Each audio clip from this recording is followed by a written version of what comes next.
Haleluya. Haleluya. Kona badi kama ikiwinja. Pungia Yesu mkono ukinisikia. Kwa mnyenge Longani Scovia Atieno. Naitwa Scovia Atieno. Nasomo Cooperative University. Nasoma Atimo Cosmara County. Nafanya course ya accounting.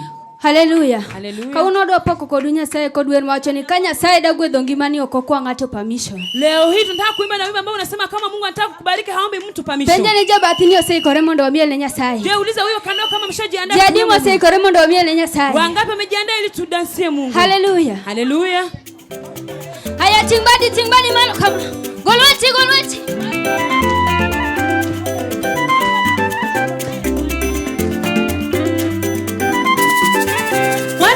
Yesu Lwanda wa Simba Ruoth Jomoloyo Imemani loko ngima wako Muno watimo neno Yesu Lwanda wa Simba Ruoth Jomoloyo Imemani loko ngima wako Muno watimo neno Yesu Lwanda wa Simba Ruoth Jomoloyo Imemani loko ngima wako Muno watimo neno Yesu Lwanda wa Simba Ruoth Jomoloyo Baba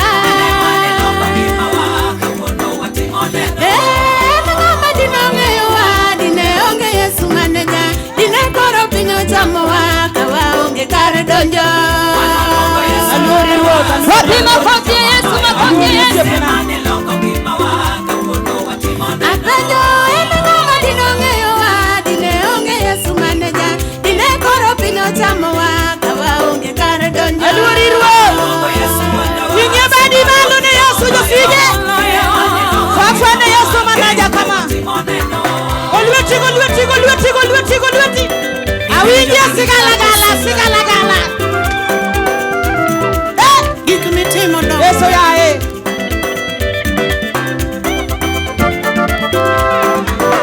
Miyo weuru watina Yesu no yudo waka waongenye Kendo no kukwanwa kagimoro to Yesu jabiro achie Wanwa Yesu Lwanda wa Simba Ruoth Jomoloyo Omuga nonika Imemani longo ngima waka Muno watimo neno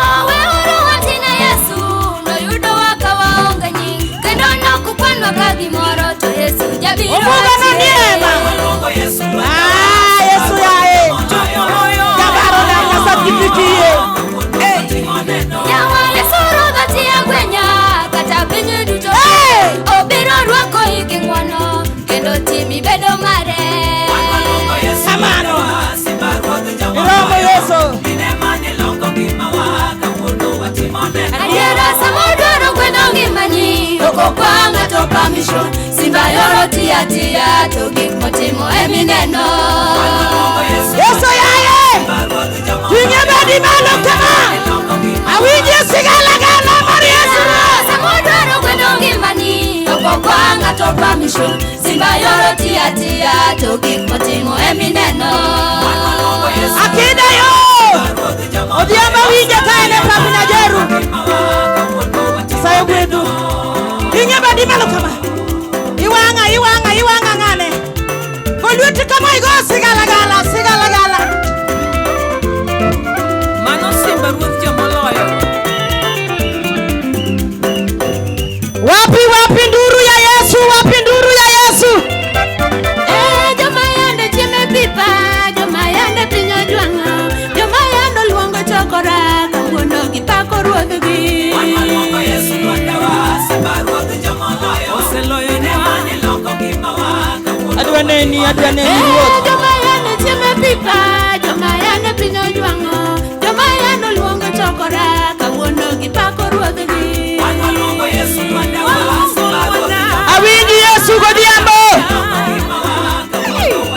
Akonu mae Yesu mawapako Iluonge kuone nyithindo Neno biro ne jia Mondo ng'e kakotiyo Inua mikono juu kwa Yesu Awinji sigalagala mar josije Akonu mae Yesu mawapako Iluonge kuone nyithindo Neno biro ne jia Mondo ng'e kakotiyo Yesu Lwanda wa Simba Ruoth Jomoloyo Nasakto modhiero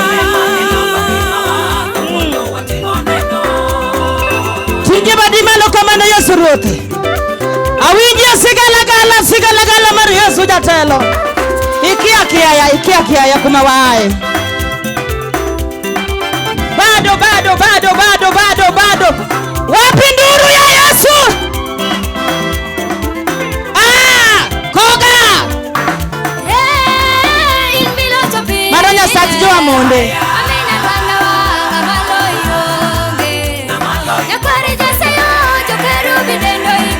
Presan worship mnachoma.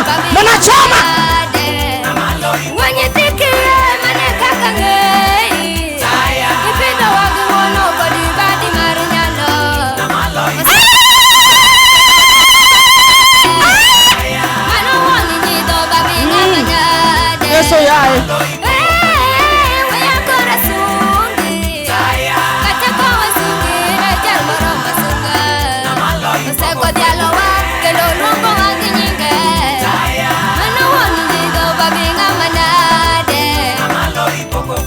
Tinye badi malo kama. Goya kama. Awinje sigala Maria Surwa. Twende.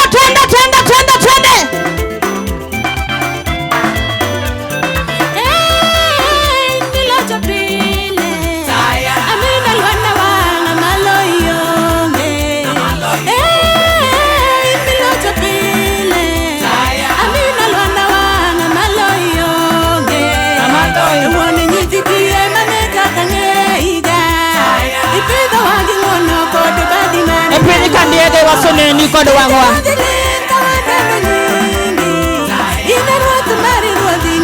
Yesu yo. Jari gidwange papwa. Bwana tumayone Yesu kende. Wono pinyu ngima ine mani loso ngima wa. Wono mwanu ine mawalami. Osega tiyonwa wanu tende wase anipi. Apakolwana wa ine mani choko waga. Kabine Yesu liweteja paradiso. Yesu nanika. Wabiro miele. Yesu sikuli fees. Yesu kuone mesa. Yesu lau. Apoko siapuna baba ine mani loso ya. Yara chungi monine kakadengo. Amielo nini baba ine. Tinge badi kamane Yesu jatandilwen kamara maintiere. Amen. Tinge badi kamane Yesu. Inulia Yesu mikono. Nyasaye gwedhe Scovia. Mungu akubariki Scovia. Amen. Odhiambo kawanka. Jioni tukiwa hapa. Awinja ngwengo moro magalagala. Nasikia kibaridi kingine. Esaneno kachokruogni utingo jodolo mowir. Sababu naona mkutano umebeba wakuhani wa Mungu dogne Yesu. Yesu asifiwe. Okowinje watim neno nekech saa. Yestahili tufanye ushuhuda kwa sababu ya muda. To kanyithinda go wer taparo kuma Nyasaye ogolowa. Kama hawa watoto wangu wanaimba nafikiri mahali tu Mungu ametutoa. Hallelujah. Bishop Jomo bet piny ni ong'eyo. Askofu walioketi hapo wanajua. Kawa onge geno kageno rumo. Kama hatuna tumaini limeisha. Kanyathindo kala form 4 kama chul vionge. Watoto wamepata alama mzuri kidato cha 4 na Nyasaye nobiro giteko meduong. Mungu alikuja kwa nguvu kuu. Tinge badi kama ne Yesu. Yesu mkono. Anano minwa ne rembe wani pauni. Naona mama yangu ne rembe wa yuko. Mano Bishop Maluoro. Huyo ni askofu naye mheshimu. Anano minwa Bishop Phoebe ni pauni. Nimeona mama Bishop Phoebe. Mano mama mosetiyo ne Nyasaye giteko ne te. Huyo ni mama ambaye mtumikia Mungu kwa nguvu zote. Kendo serwa kanyake ode. Amenikaribisha hadi kwake nyumbani. Aneno jotich Nyasaye machunya uluoro. Naona tumishi wa Mungu ambaye roho yangu Najeru chokruogno biro nango godhiambo. Mkutano umekujaje? Awinjo Yesu mibiro pezna mikeka. Tinge badi kamane Yesu. Yesu mkono.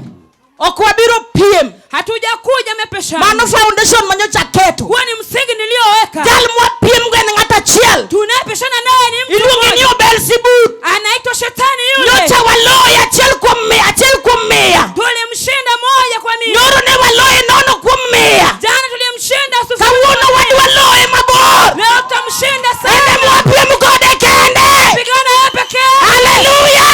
Hallelujah.